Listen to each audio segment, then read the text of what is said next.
This is the Bunny Slippers Are Evil Job Seekers Call-In Show. And now, a word from our sponsors. Evil Bunny Consulting is the job search alternative to expensive outplacement. For more information, go to bunnyslippersareevil.com.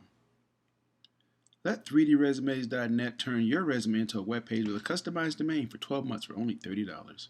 Help hiring managers and recruiters find you and make your resume available 24/7 and get a free professional email address just for your job search.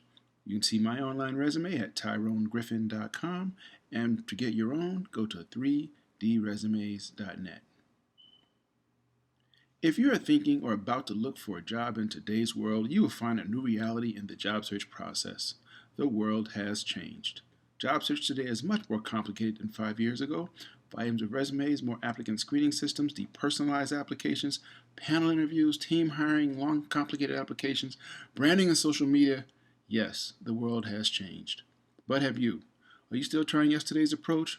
Why struggle and miss out on today's opportunities? Career Oyster is here to help. Great coaches, the latest resources, unique strategies, person tailored to your job search. Find out the new reality and how you can prevent costly mistakes. To register for a free 45-minute private lesson with Howard Caddy, go to careeroyster.com. Find the facts now. You'll be glad you did. Remember their motto, the world is your oyster, be the pearl.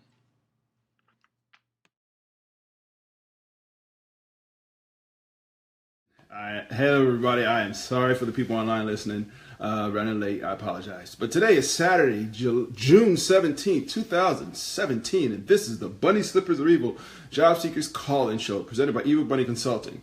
I'm your host, Tyrone Griffin, and if it's 3 p.m. and you have on your bunny slippers, you're not looking for a job. Welcome, first-time and returning listeners. In this show, we discuss strategies and tactics of job search, staying motivated, and dealing with career transition.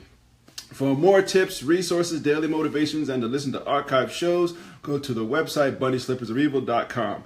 There you also find links to our Facebook page, our Twitter handle, and our YouTube channel. If you are listening live or watching live here on Facebook Live, you can call in with your questions at 347-202-0929. Again, that number is 347-202-0929. Or you can direct message me here or here, depending on how you have your page oriented, Facebook Live, and I'll try to answer your questions right now. I may not have an answer, but if I do, I'll try to give you something that kind of sort of sounds like it makes sense. If you need to reach me between the shows, if you got ideas for shows, if you got questions you want to ask me, you can hit me on Facebook Live, or you can email me at tyrone@bunnyslippersareevil.com. Not Facebook Live. Hit me at Tyrone Griffin or at Bunny Slippers Are Evil Facebook pages. I'm discombobulated as usual. Thank you, everybody, for tuning in. Now, today's topic, and oh, by the way, I realized we didn't do a Q&A this month, but what the heck. But today's topic is all about relocating for a job. I know some people that are currently in a situation where they're having to consider this. And it made me wonder, it made me think about what are the things you consider, you should consider if you are asked to relocate for a job. I personally have had to do that. I moved my family 1,100 miles for a job. Looking back, it was a great decision. It worked out well, I'll say that. There were some downtimes and uptimes since then, but all in all, it worked out well for me. But there's a lot of things you need to consider when you're asked to relocate. So let's take it step back and take it one step at a time. The easiest people, and probably people who are more asked than anybody else to relocate, are recent college graduates. Just got your degree from University of whatever state, and there's a job opportunity. They come on campus and they interview people, and this opportunity is in a state, several hundred miles away. A lot of college students don't have anything holding them back. They don't have anything, they probably don't have families, some of them. They don't have a current job that will preclude them from traveling. So they have very little to lose in most cases, specifically if they left their state they grew up, or country that they grew up in, to attend college at another place, and then they're asked to go somewhere else. So won't really talk about them too much because, frankly, for college kids, it's a little easier. What about when you are an established person? And that's a nice euphemism for being in the career market for a long time, old. You're asked to move. What should you consider? A couple of things, a lot of things. First, the opportunity. Well, no. First, that's the first thing, is the opportunity. Is the opportunity you're being asked to move for, is it a good opportunity for the direction that you would like your career to go in? It might be a great opportunity for somebody else. Is that job a good opportunity for you? Depending on where you feel you are in your career, where you would like to go in your career. That's a big consideration. I'm not saying that's a deal killer. There's nothing that I would say is a deal killer other than if your spouse says, no, but we'll get to that later. But again, is the position that you have been offered, is it good? Is it a good position for your career? Is it somewhere you want to go? Is it something that you want to do? Is it something that you feel will lead to more and better opportunities? That's the first thing. If it's not, you really need to consider taking a job. Next thing you consider, what are the job opportunities in that area besides your position? You may get there. You may get to work on the job in 6 months, a year, 2 years, however long it takes. You may decide this is not something I want to do, or this is not working out. I'll say, give a perfect example, my situation. I moved my family from Connecticut to Georgia for an opportunity. About 4 months after I got here, the things that were, how can I put this? The things that I was promised, they didn't really happen. Not because of any individual lying to me. A company went through a reorg. And in that reorg, a lot of the things that I was expecting, or I was told to expect, went out the window. 4 months into it. I had moved my family. Boom, 4 months later, everything went to crapper. And it was 2 years of hell. But that's a whole nother story for another time. Luckily, I was in a market, the Atlanta market, that is thriving. There were other opportunities, so I was able to move into other positions in other jobs. Now, say for example, somebody offers you a job, and I'm not trying to pick on Alaska, but just for a visual perspective, in Alaska, what does the rest of the job market look like in Alaska? I don't know. I'll be honest, I don't know. Or Iowa, or somewhere that the visual we think of is very barren and plain and not much there. I'm not saying that's the truth, but that's the visual that I have in these places. Because, it may not work out.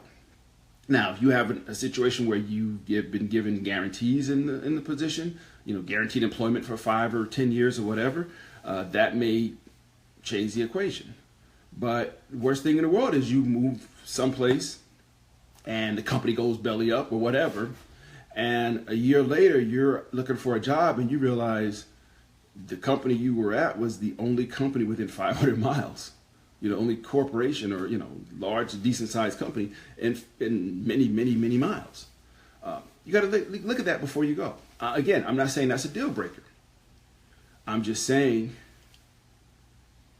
look at those things. That's something to look at before you just blindly accept a job. Now, also, the job opportunities in that place as compared to where you are.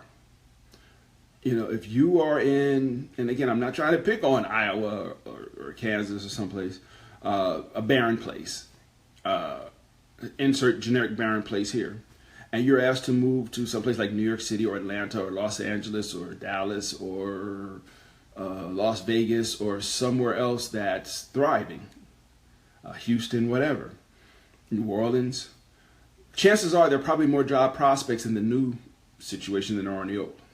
So you might want to, that make you at least give some real consideration to that, because worst case, if this doesn't work out, maybe there are other, if you were asked to move to Los Angeles and your industry is media, well, chances are there's a lot of other media companies there. So if you things didn't work out with the one you're at, you have other opportunities. There's a lot of places like that. Atlanta's like that right now. New York. I think Charlotte may be even like that right now. So that's something to think about. What are the other opportunities there versus where you are? You might be in a situation where you're in a place there are just no job opportunities, and somebody gives you an opportunity to move to, a city or location that's got a lot of vibrancy, a lot of jobs, a lot of opportunities. My opinion, that kind of makes it a slam dunk no-brainer. But you got to consider that. Okay. Next thing, here's a really, really important one. What's the cost of living in that new place versus where you are? If you're currently working and you're asked to move somewhere else, will there be a salary increase? Because let's be honest, we love our jobs, but we go to work because they make payroll. Let's put it out there. I love my job. A lot of us love our jobs, but let them miss payroll one month and we're not going to be loving their job that much. But what are you being, is the opportunity, does it come with a raise? What is the standard of living where you are versus where you're going? Is it comparable? If it's a comparable, meaning, housing costs about the same and you're being offered a raise, you're getting a raise. But if you're going to a place where housing costs more, 30, 40%, just to throw a round number. If housing costs 30% more and you're being offered a 5% raise, just know that it's probably likely that the standard of living you enjoy now, you probably won't get that in a new place. You probably won't be able to live the way you live now. Because, if you have a house, the house you sell here, a comparable house, may cost, 30% more. You won't be able to buy it, so you'll have to downsize. I'm not saying that's a bad thing. Me personally, I don't like moving. I had to move twice over in a year, a little over a year. I hate moving, and I'm never moving again. That's why I help people move when they ask, because I hate it. But what would be your standard of living? Will it decrease? Now, yeah, maybe you're being offered a job that's give you an 80% raise, and the cost of living is comparable to where you are now. Well, yeah, you're balling. You really literally got a raise. You're going to walk into a new situation where your expenses probably won't increase other than moving or whatever, but you got a lot more money. So maybe that's a better opportunity for you. Again, there's none of these that are slam dunks, automatic slam dunks, but things you need to just be aware of. You need to consider these things. Let's see.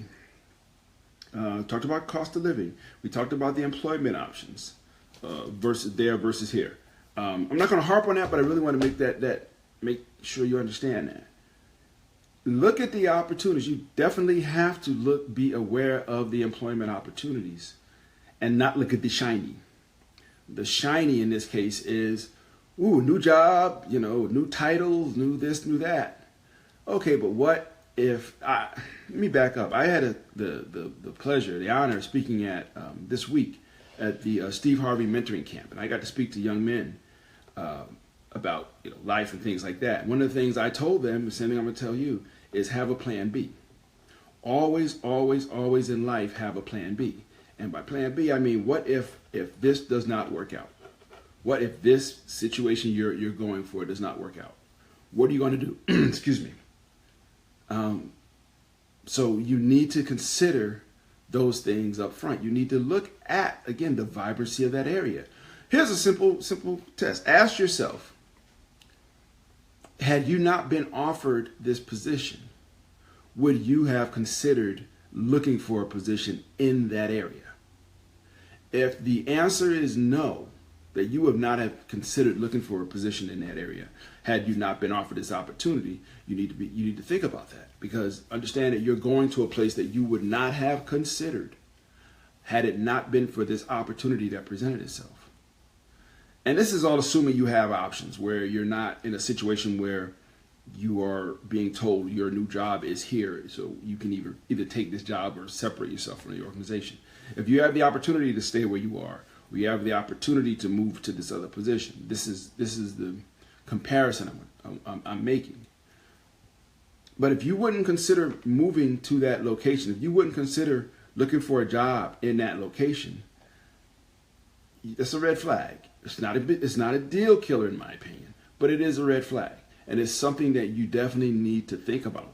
Why is it that you didn't want to go there? Maybe you have an ex there that you don't want to see, but that ex is still there. So think about those things. Think about what can, again, your plan B. If this job doesn't work out, if this opportunity that looks great on paper, company might be above board, but you might find out you're working for Bernie Madoff, and 6 months later you're out of a job. That happens, people. You get moved, or you take an opportunity and you get laid off because the company shuts down or whatever. So just be aware that where you're going to be is someplace that you may not have wanted to be in the first place. It's not a deal killer, but at least be aware of it. So next, let's again, growth opportunities. I think we already kind of talked about it. No, we didn't. Talk about growth opportunities. This job may or may not be it may or may not be the next step in your evolution in your career. Why would you then even consider it? Because it may open the doors for other opportunities. I'll give you an example in my case. The job I took was pretty much a lateral. When I moved my family, it was a lateral move from Connecticut to Atlanta. I stayed with the same company, got a little bit of a raise, I think, but it was more of a lateral move. And why would I take a lateral move and move my family? Because there was somewhat upward mobility. The time I took the position, the plan was after 3 years of training in this position, that there was another position that I would be taking. So it was some upward mobility, even though current mobility was flat. There was upward mobility. Something you need to think about.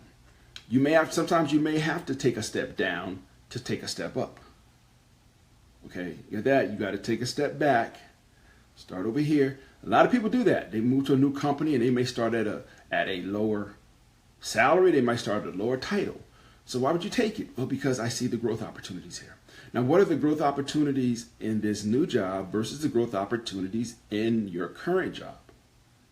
Do you think you will have the flexibility? Do you have the upward mobility in your current position? Answer might be yes. Look at this job. Do you feel this job has more upward mobility? Not necessarily for where you want to be next, but maybe where you want to be in 10 years. Say you want to be, you're in the home office and you really want to be a branch manager. Well, chances are you will probably have a better chance of becoming a branch manager if you go to work in a branch, in one of the field offices. But you may have to take a step back in that from where you are now to get into a field office. You do it if that's important to you. But remember I said always have a plan B. Most definitely always have a plan A. Everything you do, have a plan for why you're doing it. Don't trust blindly. Just run around willy-nilly taking the next position. Where are you trying to go? What are you trying to do? Where are you trying to take your career? Always have some idea. No, it won't always work out the way you want, but have some idea of what you're trying to do. Okay? Have an idea of where you're trying to go so that you can have a path that somewhat kind of sort of makes sense, that you're not just randomly throwing stuff around. Okay? So what are the job opportunities in that current position, in your current position, the growth opportunities versus the position that you're looking at? Next, this is a big one. Get your pencils out, take notes. If you have a spouse or a partner, how do they feel about the position? How do they feel about moving? Because most likely, if it's a big move, they will not be able to do their current job if they're working. Are they working? Can they transfer in their company to a position in the area that you are looking to move to? If they can't and they have to leave their company to follow you, can he or she find a comparable job that also suits their background? You know, it's nice for somebody to take the bullet and say, I'm going to sacrifice for my spouse's position. That's a real nice thing to say, real nice thing to do. But rubber hits the road.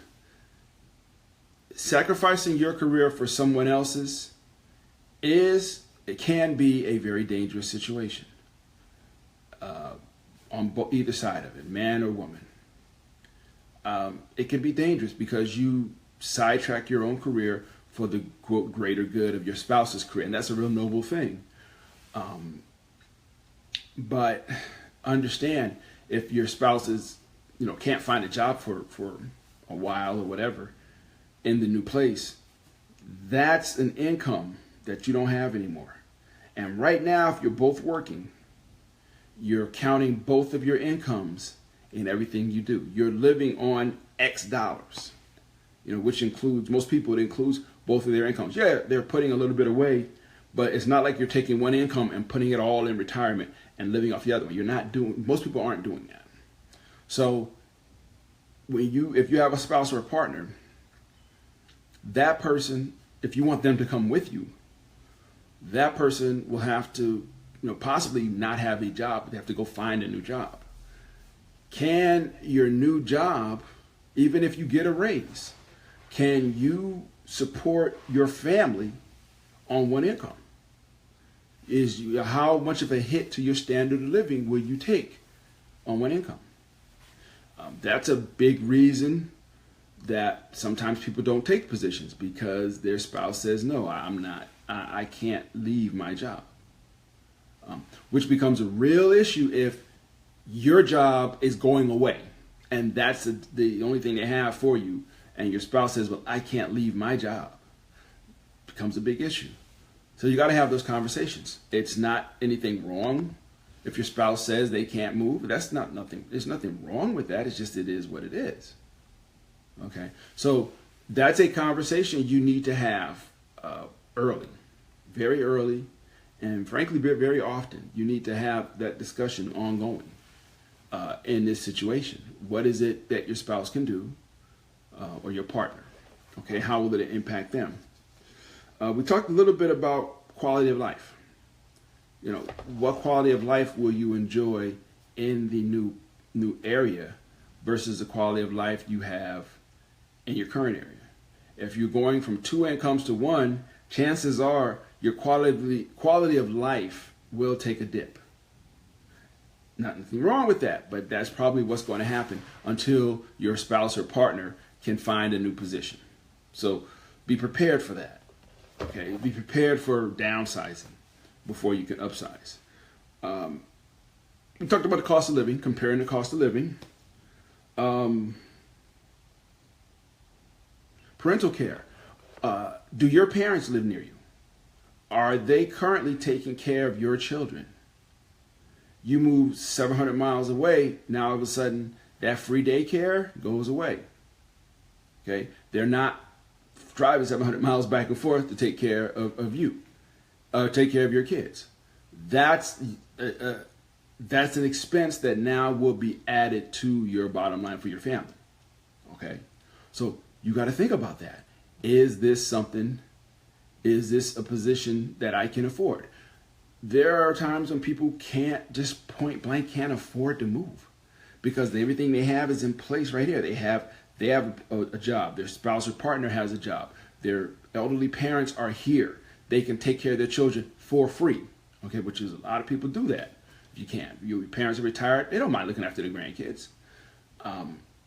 And the buy-in is, in a couple of years, when your parents are maybe too old to take care of themselves, to live by themselves, they'll move in with you. Okay. If you move 500 miles away, it changes the family dynamic. I don't care how much you say it won't. It's going to change the family dynamic. Okay. Think about that. How can we overcome that? Okay. So those are the kinds of things that's one of those things you need to think about. When you're doing your budget, when you're figuring out your new budget versus your old budget, it's a whole lot of things you need to put on down on the paper. Here's the interesting one. What will this say to future employers about your willingness to move?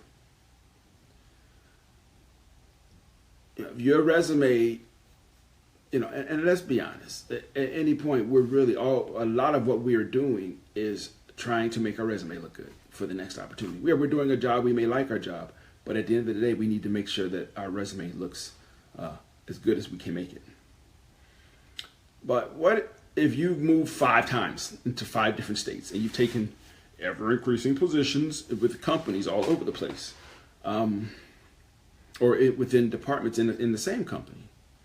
What will it say about you as far as your willingness to move? It might be a positive thing. That might be something very positive to a future employer, a future potential employer who sees that and says, oh, this person is willing to move for the job. That's a good thing. Okay, that's a very good thing. That's an attractive thing. Think about that. That might be one of the reasons that you want to consider. And 2 more points. Relocation package. Companies, if they want you to move, sometimes they will give you a relocation package, sometimes they won't, depending on the job and a whole bunch of other factors. My case, I didn't get a relocation package. I wanted to move that bad that I paid to move 1,100 miles. And that sucker was not cheap. We'll just leave it at that. But some companies will offer you a relocation package. Some very good relocation packages that may include helping you sell a house, helping you buy a house, and helping, we mean, call it helping, yeah, we know what we're talking about. Moolah, dinero. They may give you a housing allowance. They may give you a car allowance. They may give you expenses, and they may give you all kinds of stuff. Now look at that. But again, remember one thing about a housing allowance or anything like that, it won't be forever, most likely. And when it ends, you're footing a full ride of whatever your housing costs are. They may say, well, we're going to give you 2 years of a housing allowance of, $50,000 or $60,000 or whatever. In 2 years, that's $50,000 or $60,000 or whatever coming out of your pocket. Okay. And from that point on, it's going to be that. So think about that too. Lastly, what is the job? I touched on it earlier. What is the job, and is it a job you want to do or you wouldn't mind doing? Okay, what is that job? So that's something that you need to be aware of. Okay, is this job something that I want to do? Okay. So anyway, that's 20 points or however many points, 15, whatever, on things to consider when asked to relocate for a job. I probably haven't touched on them all. There's probably tons of others. But the bottom line, when you're asked to relocate your family, or if you're single, you're asked to relocate for a job, there's a lot of things you need to think about. If you're single and you're asked to move, do you have a girlfriend or boyfriend? How are they going to feel? Will this end your relationship? Do you think your relationship is strong enough to last? That's important, believe it or not. It's like the job doesn't care about your relationship, but if you are depressed at home, you're coming to work depressed, okay? And, that's when people do crazy stuff at work. I can speak from experience. When your home life sucks, you bring that mess to work.